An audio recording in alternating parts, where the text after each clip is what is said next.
질문이 많았던 큰아이와 그렇지 않았던 작은아이 서로 기질이 다른 거죠. 그럼 이 기질이 다른 아이에게 아이디라는 교육이 정말 좋지만 그게 꼭 좋다라고 얘기할 수 있을까요? 이게 예리한 질문이신데 저희 둘째 같은 경우는 주어진 시험 범위 내를 달달달달 공부하는 게 편하대요. 끊임없이 네 생각을 말하라고 그러고 비판적이고 창의적인 생각을 하라고 하는 거가 힘들다는 거예요. 또 엄마 꼭 창의적인 생각을 선호하지 않는 사람도 존중해 주세요. 계속 이랬는데 저희가 보통 저녁 밥 먹는 게 한 2시간 먹거든요. 저는 살짝 애들이 관심이 있을 법한 주제를 가지고 이 주제에 대해서 조중동은 이렇게 얘기하고 오마이 경향 한겨레는 이렇게 얘기해. 너는 어떻게 생각해? 밥 먹으면서 계속 얘기하는 거예요. 정답은 정해져 있지 않아요. 이거를 막 떠드는 거를 밥 먹으면서 한 2시간 하는 거예요. 주로 누나가 많이 얘기하고 저희 둘째는 과묵해요. 그냥 계속 밥만 먹어요. 들으면서 안 듣지는 않겠죠. 웃긴 얘기가 나오면 피식피식 웃기도 해요.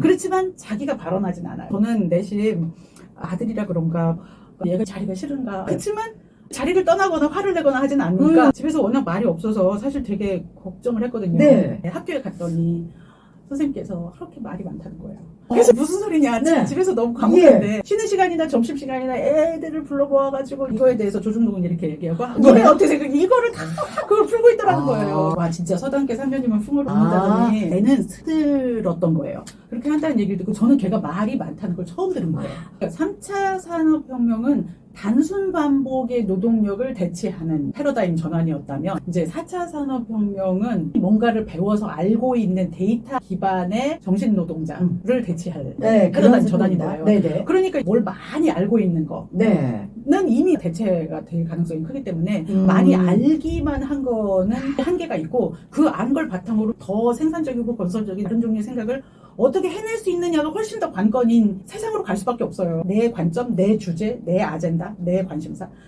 내 생각을 꺼낼 수 있는 그런 교육 패러다임으로 바뀌어야 되는 게 지금은 뭐 시대적인 그러네요. 그러니까 현실적으로 지금 11개 교육 중에서 지금 말씀하셨잖아요. 적용해 보시니까 문제점들도 좀 나올 것 같아요. 우리나라는 수능이라는 막강한 평가 패러다임이 있고 그 수능 패러다임을 다 카피하려고 해요. 중간 기말에서도. 근데 이제 범위가 좁을 뿐이에요. 그러니까 시험의 형태는 다 다음 중 옳은 것은 다음 중 적절한 것은.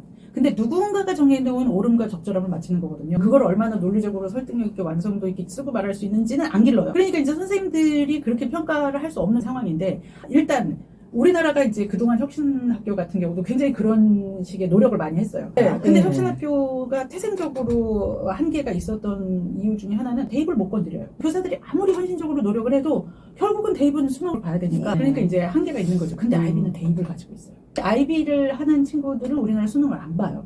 수능 안 보고 수시로 지원할 수 있는 거예요? 수능 최저 등급을 요구하지 않는 학생부 종합 전형으로 지금은 지원하고 각 나라의 입시 전형이 조금 다르지만 아이비 최종 점수를 반영을 하는 나라도 있고 아이비 최종 점수보다는 거기까지 가는 그 학생부를 반영하는 나라도 있고 이게 우리나라는 학생부를 반영하는 나라인 거예요. 그러니까 국내대학 외에도 지원할 수 있고요. 그렇죠. 아이비 하는 애들은 고등학교 3년 내내 뭐 EBS 문제집 풀거나 이런 거 안 하거든요. 국어 같은 경우는 문학작품은 허구임에도 불구하고 진실을 추구한다고 말할 수 있는지 학교에서 배웠던 작품 2가지를 읽고 2시간 동안 써봐라. 이런 게 수능시험 문제예요. 그러니까 교실 수업 모양이 바뀌고 애들이 공부 방법이 바뀌고 선생님들이 티칭 방법이 바뀌고 이렇게 되는 거거든요. 그 학교에서 그 교육을 받은 아이들은 완전히 아이비 역량이 길러지는 거고 그 역량 그대로 이제 수능을 안 보는 학생부 종합전형으로 이미 합격을 한 기록들이 이제 나오고 있습니다. 학부모들도 그 민원을 제기하지 않아요. 전 세계 160개국에 이게 아이비가 펼쳐져 있으면서 전 세계에서 50여 년 동안 어느 나라, 어느 대학, 어느 명문대에서도 아이비 점수를 아주 공신력 있게 공정하고 신뢰로운 점수를 인정을 해주고 있으니까 한 사람이 채점한 걸로 인정하는 건 아닌 거겠죠? 나름 정답이 명확한 경우는 한 사람이 채점을 하지만 답이 이견이 있고 이런 거는 이제 두 사람 이상의 교차 채점을 하고요. 한 사람이 채점을 하더라도 이그제미너라고 하는데 이그제미너, 시니어 이그제미너, 치프 이그제미너, 프린시플 이그제미너가 단계별로 있어요. 4단계. 단계가 많네요. 시험을 봤어요. 그리고 영국에 있는 채점센터로 다 가요. 그럼 거기서 300명 정도의 직원들이 그거를 다 온라인으로 스캔을 떠가지고 업로드를 해요. 전 세계 34,000명 정도의 채점관들에게 배포를 하는데 한 채점관당 보통 뭐 100개에서 200개 정도의 답안지가 할당이 된다면 한꺼번에 들어오는 게 아니라 10개, 10개, 10개씩이 따로따로 들어와요. 10개가 한 세트예요. 그 세트에 이미 시니어 채점관들이 채점을 완료한 스파이 답안지들이 랜덤으로 심어져 있어요. 시니어 채점관들이 일치한 스파이 답안지의 풀을 만들어요. 채점관은 어떤 게 스파이인지 모르잖아요. 채점을 하다가 뭔가 이상하게 됐어요. 스파이더 반지랑 점수 차이가 너무 많이 나요. 그러면은 자동으로 로그아웃 되고 다른 채점관이 재채점을 하고 로그아웃된 채점관은 자격을 박탈해야 할지 연수를 더 받아야 될지를 최종 판단은 프린시플 채점관이에요. 그럼 굉장히 열심히 채점을 해야겠네요. 그렇죠. 한 사람이 채점을 하더라도 사실상 계속 모니터링이 되고 있는 리포트 같은 걸 하더라도 어디에 득점을 줬고 감점을 했는지 이런 네. 거가 다 기록이 있잖아요. 네. 그거를 이제 온라인에 다 올려가지고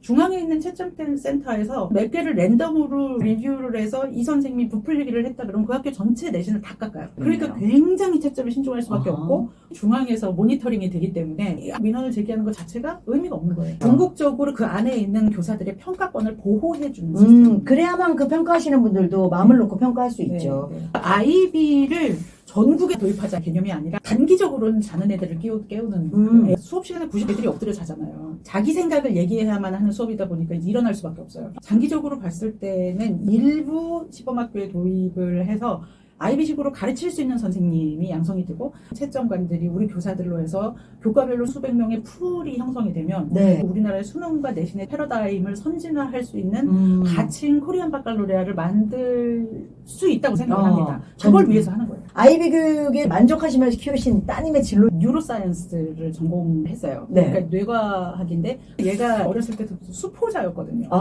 굉장히 느렸어요. 공립초등학교, 공립중학교 때 항상 시험을 80% 정도 보면 시간 다 됐다고 걷어갔어요.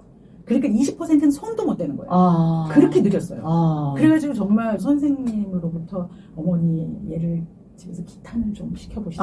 오랜만에 듣는 기타니네요. 기타 얘기 그리고 이제 어디 학원이 현행을 좀 잘 가르쳐. 왜냐면 얘가 선행을 할 레벨이 안 돼요. 얘보다 2개 학년 밑에 애들이랑 같이 들어야 돼요. 너무 창피하고 싫다 뭐 이러면서 수학 얘기만 하면 뒷걸음질 치던 애라 그럼 미술로 나가볼까 뭐 이러면서 미술학원도 가봐야 돼. 이해해요. 별짓을 다 해. 네. 그러는데 저쪽 학교로 가고 나서 1년 반 지나고 나서 수학 선생님이 보자는 거예요. 네.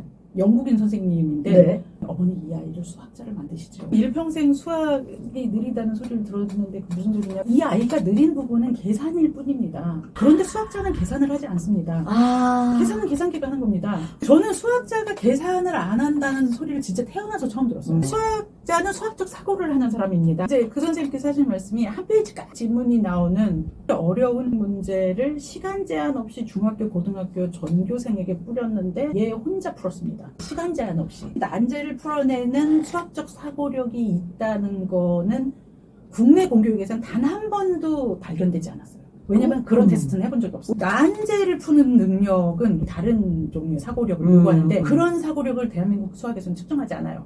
우리가 경시를 나가려면 일단 대한민국 공교육에서의 기본적인 그 속도전의 수학을 너무 잘하는 애들이 가거든요. 그 속도전의 그 문턱을 넘지 못하지만 사고력은 있는 애들은 진단이 안 돼요. 진단까지 가질 못해요. 그러니까 얘는 항상 수포자였었는데 이런 소리를 듣고 저는 너무 충격적인 게 왜냐면 아니 이런 애들이 사실 얘 혼자겠냐고요. 사실상 수학적 사고력은 있는데 속도전에 밀려서 수포자가 되는 애들이 분명히 우리가 놓치고 있는 애들이 많을 거다. 도대체 우리나라 수학에서 얼마나 많은 애들을 버리고 방임하고 포기하고 있느냐 이런 생각이 막 드는 거예요. 수학 얘기만 하면 뒷걸음질 치던 아이가 누가 얘기하면 수학 갖고 와봐 내가 수학이 좀 되는 애래 이러면서 도전을 하기 시작해요. 자기가 막 끙끙대면서 이렇게 해보려고 하는 거예요. 와, 얘가 만약에 수능 트랙으로 갔으면 인서울도 못 갔을 거예요. 수학을 시간 내에 다 못 푸니까. 수학 등급 안 나오면 우리는 뭐 아무 데도 못 가잖아요. 우리나라는 도대체 뭘로 애를 뽑았던 거지? 애들을 수학 수능으로 뽑는데 허준이 필드상을 타신 프린스턴 교수님이 계산을 그렇게 못하신대요. 사모님이 그 인터뷰하신 걸 보니까 미국에서 뭐 식당에 가면 팁을 줘야 되는데 15% 곱하기를 못해가지고 항상 어쩔 수 없이 20%를 줄 수밖에 없다. 곱하기가 안 돼서. 그런 말씀을 하시고 시간 내에 다 못 푼다는 거. 근데 우리 애들은 시간 내에도 다 풀고 1등급 받는 애들도 많고 그런 애들이 대학을 잘 가잖아요. 그렇죠. 엄청 대단한 건데 좀 짠한 거죠. 저희 애가 미국의 실리콘밸리에서 코로나 기간 동안 학교를 휴학하고 기업 분석을 하는 일을 했어요. 스타트업도 하고 벤처도 하고 기업이 하는 사업을 제대로 이해를 해야 되는데 그 파운데이션이 수학이더라. 그래서 그걸 끝나고 나서 수학으로 전공을 바꾸시겠대요. 그리고 복학을 해서 수학과 뇌과학을 복수 전공하는 걸로 졸업을 했어요. 그럼 너 너무 어려울 거야. 고생할 거야. 그러니까 수학을 굳이 하고 싶으면 통계나 파이낸스나 약간 비슷한데 응용적인 걸 이런 거를 해라. 나는 수학자가 되기 위한 것도 아니고 기업을 이해하고 싶은 거야. 기업 분석을 잘하고 싶은 거야. 학교를 복학을 시키는 것도 엄청 어려웠던 이유가 실리콘밸리에서 많은 현장 지식을 얻으니 내가 왜 졸업이라는 걸 해야 되는지 엄마가 저를 좀 설득해봐 주세요. 졸업장이 있어야 된다고 생각합니다. 제가 말할 수 있는 게 너무 구태의연한 궁색한 거죠. 그래도 고졸보다는 대졸이 맞아요, 낫지 않은 이런 맞아요. 거가 너무 없어 보이는 너무 논리가 비약함을 느끼면서 근데 어렵게 설득을 해서 전공자들의 수학을 보니까요. 계산기 하나도 안 써요. 계산기를 안 쓴다는 것에 대한 의미는 계산이 없어요. 다 에세이고요. 다 사고예요.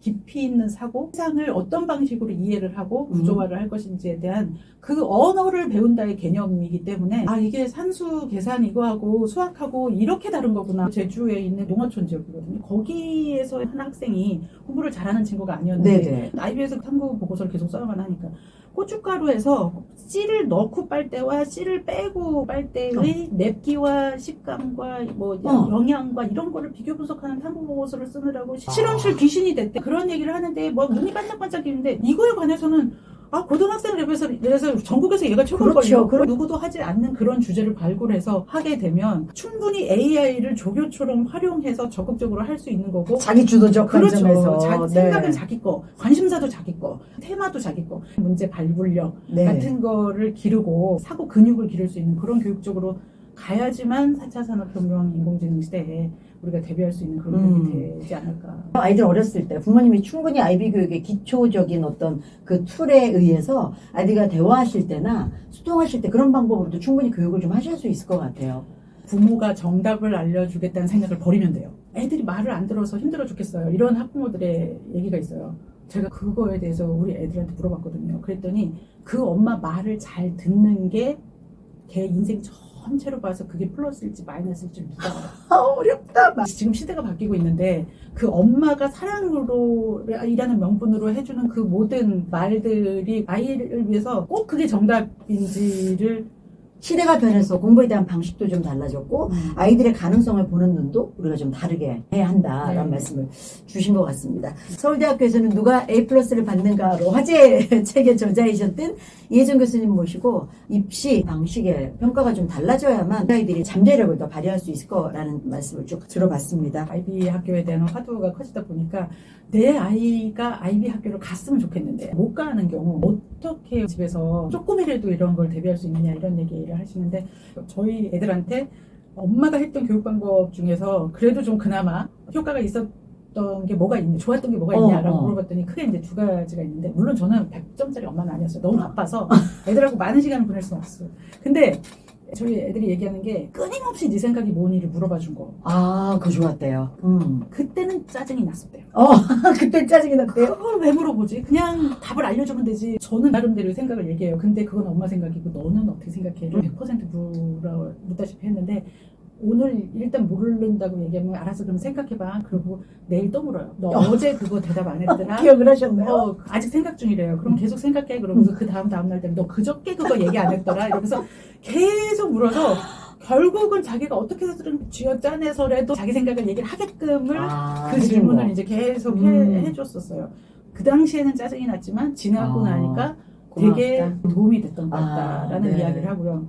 또 하나는 그렇게 제 생각을 얘기를 했을 때 물론 별것도 아닌 얘기를 할 때도 있지만 와 어떻게 제가 저런 생각을 하지? 이렇게 좀 괜찮은 말이 가끔 나올 때가 있잖아요. 그러면 과하게 리액션을 해주는 것 같다. 소름 돋은 거 봤어? 진짜? 이렇게 과하게 리액션을 해주는 게 애들 입장에서는 학교에서는 쓸데없는 생각 좀 그만하고 공부 좀 하라 이렇게 하는데 이게 쓸데없는 생각이 아닌가 라는 것에 대한 안전망.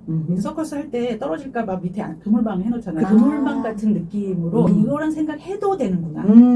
그런 게 있다라고 하더라고요. 그래서 저는 집에서도 부모님들이 질문하고 다른 생각하고 막 이럴 때 물론 다른 생각을 퀄리티가 낮게 여러 있게 하는 거가 의미가 있는 게 아니라 아주 논리정연하게 설득력 있게 하는 게 필요하긴 해요. 그게 시작이 되려면 허용이 돼야 되거든요. 그러니까 이제 무슨 딴소리를 하면 딴소리 그만하고 이게 정답이야. 일단 닥치고 이걸 외워. 그 패러다임을 부모부터 좀 벗어나시면 애가 좀 생각이 그런 환경에서는 애들이 더 날개를 달 수 있지 않을까. 오늘 그것만 명심하셔도 기본을 좀 닦으실 수 있을 것 같습니다. 네. 부모의 입장에서도 너무 리얼하게 솔직한 말씀 주셔서 아주 감사드립니다. 이혜정 교수님과 함께 말씀 나눠봤습니다.